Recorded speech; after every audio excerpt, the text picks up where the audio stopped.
A justiça, a gente sabe que ela tem às vezes é morosa em algumas situações, outras não.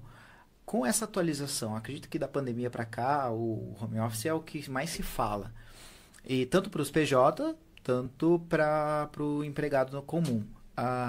Mudou-se existe alguma atualização em relação à norma para essas pessoas que trabalham de casa, riscos que podem ser maiores? Você até falou há pouco sobre a que caiu da cadeira. Como que tá essa situação hoje? Porque o home office hoje ele virou uma realidade pra gente. Virou. E é obrigação do empregador fiscalizar o ambiente de trabalho. Mesmo que a pessoa esteja ali trabalhando da casa dela, é como se fosse uma extensão do trabalho, né? Então, alguns requisitos ali que a lei prevê para quem trabalha em regime híbrido ou home office. Primeiro, você tem que ali combinar num contrato de trabalho pagamento, por exemplo, da internet que a pessoa utiliza para trabalhar, porque o risco da atividade é do empregador, né? Você tem que tomar cuidado com a ergonomia da pessoa. Então, assim, ela está utilizando uma mesa adequada, ela está utilizando uma cadeira adequada, né? Porque, assim, a pessoa... Isso é responsabilidade do empregador. É responsabilidade do empregador. Então, vamos supor que a pessoa ali, ela tenha um problema de coluna relacionado ao trabalho. Ela vai entrar ali dentro de das situações de doença ocupacional que eu comentei. Então, se tem uma reclamação trabalhista, faça uma perícia e se constata que ela adquiriu uma doença por conta do trabalho ou teve alguma doença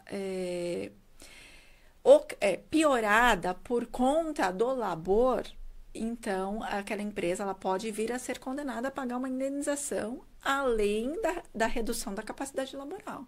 Então, vamos supor que a pessoa teve ali uma tendinite, que é bem comum. E se constate em uma perícia que aquela pessoa ela não trabalhou para outras empresas, a maior parte do período da vida dela ela trabalhou para aquele empregador. Então, a chance ali de ela não ter um histórico que gere aquela enfermidade, que aquela doença tenha sido de fato ocasionada pelos movimentos repetitivos e porque a empresa não fiscalizava uma pausa em determinado período para que ela pudesse descansar ou fazer ali alguns tipos de ginástica laboral, essa empresa vai vir a ser condenada. Eu vou fazer uma brincadeira aqui, mas vai que, né? Um frentista de posto, ele tem ali a questão de periculosidade por estar num ambiente, não sei se é insalubre ou que periculoso mesmo. Periculoso mesmo. É, a questão do inflamável. O home office, a pessoa pode estar do lado do botijão de fogão dela, de gás dela.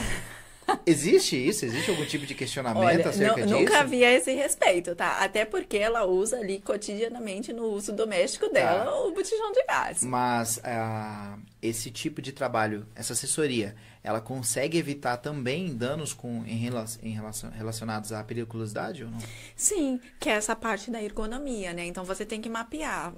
É obrigação da empresa mapear. Qual é a cadeira que o funcionário está ali utilizando para o ambiente de trabalho? Qual o espaço que ela está utilizando? Ela tem um apoio de pés para descansar ali? Quais são as situações? E, inclusive, mesmo a pessoa estando trabalhando em home office, a empresa tem o dever de fiscalizar, né? Então, assim, ou fazer visita em loco, ou fazer reuniões online de forma que veja as condições de ergonomia é importante, né? Passar vídeos explicativos de ginástica laboral, porque assim, não basta você fornecer os meios, porque muitas vezes a empresa teria que fornecer os meios para aquele empregado trabalhar em home office. Então, uma cadeira adequada, um computador, né? Um apoio de pés, por exemplo, para quem fica muito tempo sentado e digitando, né? As pausas para não ou diminuir riscos de tendinite, enfim. E a obrigação de fiscalizar tudo isso também é do empregador. Show. Então, é um detalhe importante, porque às vezes, tá trabalhando de home, não preciso me preocupar tanto, isso...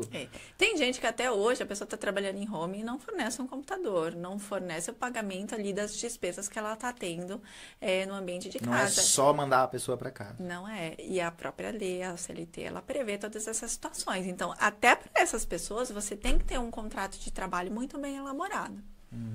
Show. Prevendo todas essas situações. E essa questão da NR1 que você falou, né?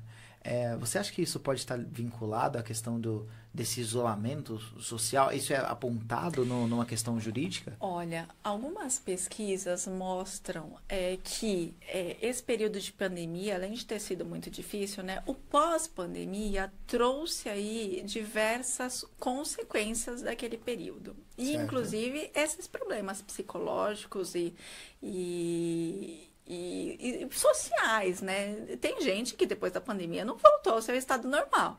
Não. Eu conheço pessoas assim, né? E eu tenho uma irmã e um sobrinho que são psicólogos, então às vezes a gente troca ideias assim, né? E de fato, eles comentam esse pós-pandêmico, né? Todas essas situações. Então, o pós-pandemia pode aí ter gerado problemas psíquicos? Sim, podem. E muitas empresas não se preocupam ou não dão o devido valor para a saúde mental do empregado, né? Então, essas questões de reduzir quadro de funcionários, aumentar muito o número de demandas. Então, ali, em posições que você tinha 3, 4 pessoas trabalhando, as pessoas vão saindo, vão se desligando, ou vão sendo mandadas embora, e as empresas não repõem. E quem fica, gera toda aquela sobrecarga de trabalho, né?